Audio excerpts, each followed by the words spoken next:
प्यारे बच्चों नमस्कार, स्वागत है आपका हमारे यूट्यूब चैनल पे। बच्चों आज की वीडियो में मैं आपको जो 9th क्लास का चैप्टर है प्रोबेबिलिटी यानी पर्यायक्ता वाला, उसमें जो सपोर्ट मटेरियल के क्वेश्चन है उनको वन बाय वन करके सारे क्वेश्चनों का सॉल्यूशन आपको बताऊंगा, जो आपके एग्ज़ाम के लिए बहुत ज़्यादा इंपॉर्टेंट है। आप मेरी वीडियो को 1 से लेकर 5 के क्वेश्चनों में के सेट में यानी ग्रुप में भी आप देख सकते हो। इवन आप सिंगल क्वेश्चन को भी आप सर्च करोगे तो आपको सिंगल सॉल्यूशन भी मिल जाएगा हर क्वेश्चन का, क्योंकि सपोर्ट मटेरियल के जो क्वेश्चन है बेटा मोस्ट ऑफ द केसेस में नहीं कराए जाते हैं या बच्चा उनको अवॉइड करता आता है अभी तक में। तो आप सारे सपोर्ट मटेरियल का जो भी सॉल्यूशन है, आप किसी भी क्वेश्चन का सॉल्यूशन है यहाँ आप इस चैनल पे देख सकते हैं। तो चलिए बेटा स्टार्ट करते हैं। चैप्टर है हमारा प्रोबेबिलिटी और चैप्टर जो नंबर है वो 15 है और हमारी जो क्लास किसका है बेटा 9th क्लास का है। तो उसका जो पहला क्वेश्चन है वो ये रहा आपके आगे। A fruit basket contain 8 apples 5 mangoes and 10 oranges, what is the probability of choosing mango from the basket. कह रहे कि एक टोकरी है, टोकरी के अंदर 8 तो एप्पल्स यानी सेब हैं, 5 आम हैं और 10 ऑरेंज है। तो क्या प्रोबेबिलिटी है कि अगर उसमें से मैंगो चुना जाए उसकी। तो ठीक है बेटा, क्वेश्चन को करते हैं सॉल्यूशन। आपको मैंने जो प्रोबेबिलिटी की क्लास में उसके अंदर सारी थ्योरी समझा रखी है और टाइप वाइज क्वेश्चन भी करा रखे हैं। बस मैं यहाँ पे क्वेश्चनों की प्रैक्टिस कराऊंगा आपको। तो एक बास्केट समझ लेते हैं जिसके अंदर बेटा कितने 8 तो एप्पल है, एप्पल के लिए सिर्फ ए यूज़ करा मैंने, और 5 मैंगो हैं, तो ये हो गया हमारा। और जो 10 ऑरेंज है, तो ऑरेंज के लिए बेटा मैं पूरा लिख देता हूँ, क्योंकि रियलिटी है कि ओ यूज़ करूँगा तो ये 100 बना देगा, तो ऐसा नहीं करना है। तो जो टोटल कंटेंट हुआ इसका कि 8 और 5 आपका 13 और 10 कितने होते हैं बेटा आपके 23 हो गए। तो टोटल जो कंटेंट हुआ बेटा वो हुआ 23 हुआ। तो हम क्या कर सकते हैं बेटा, अगर आपको सिस्टमेटिकली करना है तो इसको देखो, इसने मैंगो चूज़ करना है तो यहाँ पे देखो टोटल जो आउटकम या इवेंट हो गए उनको हम ऐसे दिखाते हैं। ठीक है, टोटल आउटकम लिख देता हूँ मैं। वो हो गए हमारे 8 + 5 + 10 यानी वो हो गए बेटा आपके 23। नाउ जो इवेंट है, इवेंट क्या है बेटा, सिंपल है, चूजिंग मैंगो। अगर आपको समझ में नहीं आ रहा है कि इवेंट जो इवेंट है उसकी डेफिनेशन कैसे देते हैं बेटा, ई लिखो और ये आपका कॉलम बनाओ और जो भी प्रोबेबिलिटी पूछी गई है, जैसे चूजिंग मैंगो की प्रोबेबिलिटी पूछी तो बस उस वर्ड को यहाँ पे लिख दो, फ्रेजर को। ठीक है, तो नाउ अगर इसके फेवरेबल केस की बात करें तो मैंगो कितने बेटा, यहाँ पे मैंगो हमारे पास में 5 यानी उसको हम शो करेंगे एन से, तो एम है हमारा कितना 5 है। तो रिक्वायर्ड प्रोबेबिलिटी कितनी हो जाएगी बेटा, रिक्वायर्ड प्रोबेबिलिटी जो हो गई बेटा वो होगी पी यानी चूजिंग मैंगो, ये होगी वही फेवरेबल केसेस होते हैं टोटल, और नीचे क्या हो जाएंगे बेटा टोटल नंबर ऑफ केसेस, यानी एम कितना है बेटा हमारे पास में 5 और ये नीचे 23। यही बेटा आपका रिक्वायर्ड आंसर है। आई होप आपको क्वेश्चन समझ में आएगा, जल्दी से इसको नोट कीजिए।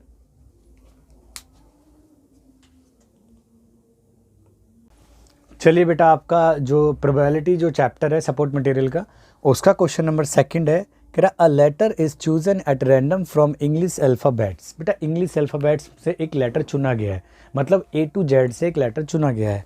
तो what is the probability that letter to be one of the letters of the word mathematics. कह रहे कि क्या प्रोबेबिलिटी है कि जो लेटर चुना गया है वो मैथमेटिक्स का जो वर्ड है इसी में से एक हो कोई। बेटा ये क्वेश्चन बड़ा हमारा भी पसंदीदा है, क्योंकि बच्चे इसके अंदर थोड़ा सा कंफ्यूज होते हैं। तो क्वेश्चन कैसे बेटा, देखो बताता हूँ आपको सॉल्यूशन इसका, सिंपल देखो। तो भैया हमारे पास में जो टोटल केसेस है, फेवरेबल केसेस है, टोटल नंबर ऑफ आउटकम बोलो यार, यहाँ पे हम एलिमेंट्री इवेंट्स ही बोल सकते हैं, रिजल्ट बोल सकते हैं। वो कितने बेटा हमारे 26 है, क्योंकि A to Z क्लियर है। अब हमें क्या निकालना है बेटा कि वो एक जो लेटर चुना गया है, टोटल फेवरेबल केस तो 26 ही है, लेकिन जो एक लेटर चुना गया है वो इस मैथमेटिक्स के वर्ड में से हो। तो अगर हम मैथमेटिक्स लिखते हैं बेटा मैथमेटिक्स, तो आप देखो कन्फ्यूजन कहाँ होते हैं इसके अंदर। जो इस वर्ड के अंदर लेटर हैं 1 2 3 4 5 6 7 8 9 10 11 लेटर है, बट हमें 11 नहीं, लेकिन आप देखोगे इस जो ये लेटर है इस मैथमेटिक्स वर्ड के अंदर, इनमें से कोई एक हो, तो इसका मतलब हमें रिपीटेशन वाले केस को लेना नहीं है। यहाँ पे देखो एम रिपीट हो रहा है तो मैं अंडरलाइन कर देता हूँ। इवन यहाँ पे ए भी रिपीट हो रहा है तो वो 2 बार है, वो एक ही बार ले जाएगा। और क्या है बेटा, जो टी है वो भी रिपीट हो रहा है ना, तो इनको भी एक एक बार लिया जाएगा। तो देखो बेटा, इवेंट मान लेते हैं बेटा। इवेंट क्या है, ये इवेंट मान लो, यह हमारी जो इवेंट है क्या है बेटा, the letter is one of the letter of the word mathematics, यानी जो लेटर चुना जा रहा है वो मैथमेटिक्स के वर्ड में जितने लेटर हैं उनमें से कोई ना एक हो। तो अगर हम डिफरेंट लेटरों की बात करें तो देखो इनको एक ही काउंट करना है। एक हो गया हमारा, 2 3 4 5 हमारा, और क्या हो गया बेटा, ये तो काउंट हो गए, 6 7 8 हो गए। तो फेवरेबल केस कितने हो गए जिसे हम एम से दिखाएंगे, वो हो गए बेटा 8 हो गए। क्लियर है तक? तो रिक्वायर्ड प्रोबेबिलिटी कितनी होगी बेटा, प्रोबेबिलिटी क्या होगी, प्रोबेबिलिटी ऑफ इवेंट ई, मतलब कि वो एक लेटर हो इस मैथमेटिक्स वर्ड में से, तो होगा एम, फेवरेबल केसेस अपॉन में टोटल नंबर ऑफ केसेस, यानी 8/26। आप इसको सिंप्लीफाई करेंगे तो ये हो जाएगा बेटा 2 से, तो ये 4 बार हो जाएगा, और ये हो जाएगा 2, और ये 3 बार में चला जाएगा। ठीक है बेटा? तो रिक्वायर्ड प्रोबेबिलिटी कितनी होगी बेटा, रिक्वायर्ड प्रोबेबिलिटी कितनी होगी बेटा, प्रोबेबिलिटी होगी हमारी 4/13। ठीक है बेटा?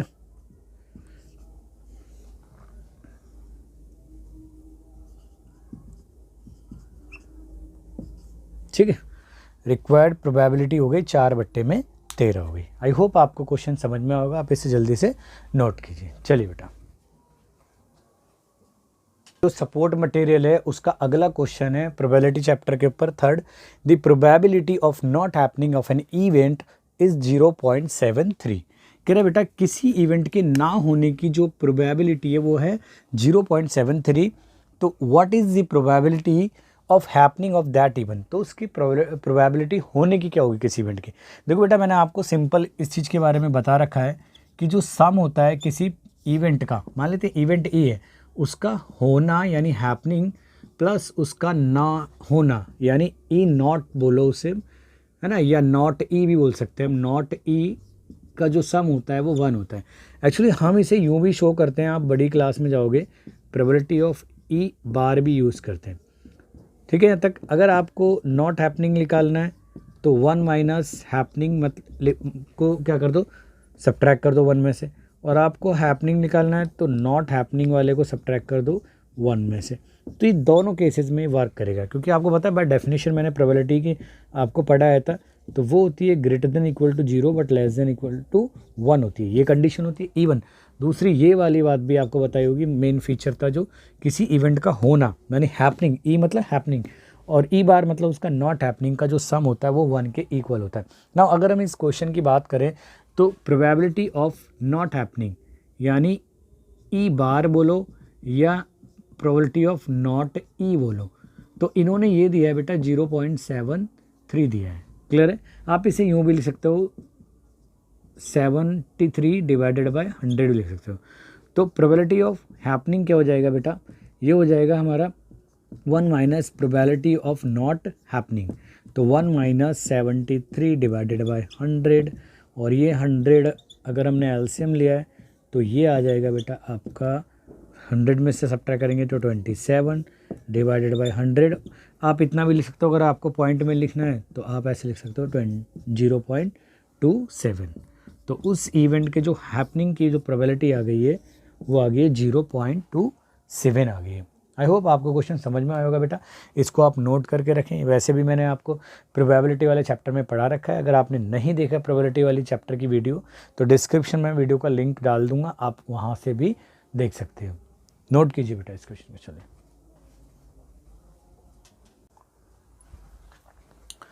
चलिए बेटा, आपका सपोर्ट मटेरियल का अगला क्वेश्चन है क्वेश्चन नंबर 4। वो कहता है a die is thrown, what is the probability of getting a multiple of 3। अगर एक पासा यानी एक डाई को फेंका जाता है तो क्या संभावना है यानी क्या पर्यायकता या प्रोबेबिलिटी है कि 3 आ जाए। ठीक है बेटा, अब देखो बेटा थोड़ी सी ना आदत आप डालो, आप जब 10th क्लास में या आप 11th क्लास में भी प्रोबेबिलिटी वाला चैप्टर पढ़ोगे तो थोड़ा इसको क्या करना है आपको अच्छी तरीके से पढ़ना है तो आप उसको एक्सप्लेन करके भी पढ़ोगे, वहाँ आप दूसरी टर्मिनोलॉजी भी सीखोगे। तो मैं थोड़ी सी आपको यहीं पे आदत सिखा देता हूँ उसकी। तो यानी इन्होंने क्या करा, एक पासे को फेंका है, तो टोटल आउटकम कैसे लिखते हैं बेटा हम, टोटल आउटकम जो हो गए मैं उसको एस से डिनोट कर रहा हूँ, और ये करली ब्रेसेस का यूज़ करो तो 1 आ सकता है, 2 आ सकता है, 3, 4, 5, 6, यानी नंबर ऑफ टोटल आउटकम हो गए हमारे 6। अब इनमें से मल्टीपल ऑफ यानी इवेंट बोल देते हैं, या गेटिंग मल्टीपल ऑफ 3, यानी 3 के जो मल्टीपल हैं वो कौन कौन से, अगर हम देखें इसके इवेंट का जो फेवर कर रहे हैं भाई, एक तो खुद 3 है और एक 6 है, तो इनकी काउंटिंग देखें तो कितने मल्टीपल हैं, ऐसे सिर्फ 2 हैं। तो रिक्वायर्ड प्रोबेबिलिटी क्या आ जाएगी बेटा, रिक्वायर्ड प्रोबेबिलिटी जो आ जाएगी, प्रोबेबिलिटी जो आएगी, प्रोबेबिलिटी ऑफ इवेंट ई क्या होता है बेटा, नंबर ऑफ फेवरेबल आउटकम या इवेंट, और नीचे आते हैं टोटल नंबर ऑफ आउटकम या इवेंट। तो एम कितना है बेटा, फेवरेबल जो आउटकम है इस इवेंट के, यानी जो मल्टीपल प्राप्त करना में वो 2 है, और टोटल नंबर ऑफ आउटकम कितने बेटा 6 है। तो इट मीन्स ये हो जाएगा बेटा 1/3 आ जाएगी। देखो कुछ नहीं करना क्वेश्चन में, आप ध्यान रखना कि प्रोबेबिलिटी सिंपल होती है, सिर्फ आपको जो इवेंट की प्रोबेबिलिटी पूछी जा रही है उसके favourable of number of cases को ढूंढना है, और टोटल नंबर ऑफ केसेस को, यानी जो फेवरेबल नंबर ऑफ आउटकम है वो आपको पता चल जाए और टोटल नंबर ऑफ आउटकम आपको पता चल जाए। बस आपको न्यूमरेटर और डिनोमिनेटर की फॉर्म में ही तो रखना है बेटा। चलिए नोट कीजिए आप इसे। चलिए बेटा, आपका अगला क्वेश्चन है सपोर्ट मटेरियल का, क्वेश्चन नंबर 5 कहता है what is the probability that diameter of a circle is the longest cord of the circle, कि क्या प्रोबेबिलिटी है कि किसी सर्कल का जो डायमीटर है यानी जो व्यास है वो सबसे बड़ी कॉर्ड हो यानी जीवा हो। बेटा इस क्वेश्चन को सॉल्यूशन करने की कोई आवश्यकता नहीं है, आप डायरेक्ट भी कर सकते हो। आपको पता है कि जो हर जो डायमीटर होता है वो एक कॉर्ड होता है, और जो कॉर्ड होती है सबसे लंबे जो कॉर्ड होती है उसी को हम डायमीटर कहते हैं, यही तो बात है। तो इसका मतलब दोनों शब्द तो वही हुए, यानी वो लॉन्गेस्ट है तभी वो डायमीटर है ना। अगर सेंटर से पास होके जा रही है, आप देखो क्या था, अगर आपने सर्कल के बारे में थोड़ी सी जानकारी आपको याद हो तो देखो, सर्कल के अंदर अगर हम बात करें सेंटर से पास होने वाला जो हर एक जो कॉर्ड होती है वो क्या कहलाती है, हमारी डायमीटर कहलाती है। और आपको पता है जो डायमीटर की जो डेफिनेशन है, the longest cord of the circle, यही तो है, the longest cord of the circle passing through centre of the circle is called diameter. तो भैया आप कितने भी डायमीटर बना लो वो लॉन्गेस्ट कॉर्ड होना ज़रूरी है। अगर आप कहोगे भाई मैंने किसी सर्कल के अंदर जो टोटल बनाए हैं, टोटल जो कॉर्ड बनाई है हमने जो सेंटर से पास हो रही हैं उनकी संख्या x है, तो डायमीटर जो होंगे बेटा, डायमीटरों की संख्या भी क्या होगी, जो सेंटर से पास होते हैं वो भी कितने होंगे, x होंगे। तो आप प्रोबेबिलिटी कैसे फाइंड कर सकते हैं भाई, x/x तो भी 1 ही आएगा, तभी भी तो 1 आएगा। अगर आप कहें कि भाई इसी के बारे में बात करें तो अगर मान लो आप एक ही डायमीटर बना रहे हो उसका तो भी एक, तो वो लॉन्गेस्ट भी तो है तब भी तो आपके लिए 1 ही आएगा। अगर आपने बोला एक ही मैंने डायमीटर बनाया है और उसी के बारे में बात कर रहा हूँ स्पेसिफिक के बारे में, तो वो लॉन्गेस्ट कॉर्ड भी है और वो डायमीटर भी है, तो दोनों केस में एक ही चीज़ है। अगर 1 को सेम से सेम को डिवाइड करेंगे तो 1 ही आएगा ना। और आपने बोला कि भाई कितने डायमीटर हैं, कितने भी हों आपके अकॉर्डिंग जितने आप वो कर सकते हो, तो वो सभी की सभी कॉर्ड जरूर होंगे लॉन्गेस्ट, है ना। तो क्वेश्चन क्या कह रहा है बेटा, what is the probability that diameter of a circle is the longest chord. भैया diameter of the circle longest chord हो, क्या प्रोबेबिलिटी है भैया, सभी लॉन्गेस्ट कॉर्ड जो सेंटर से पास होती हैं वो सारी की सारी डायमीटर ही तो होती हैं। तो जितने फेवरेबल केसेस हैं उतने टोटल नंबर ऑफ केसेस हैं, तो भैया एक ही तो है ना उसकी प्रोबेबिलिटी। तो आई होप आपको समझ में आ गया बेटा क्वेश्चन, तो आप इसको जल्दी से नोट कीजिए। चलिए बेटा।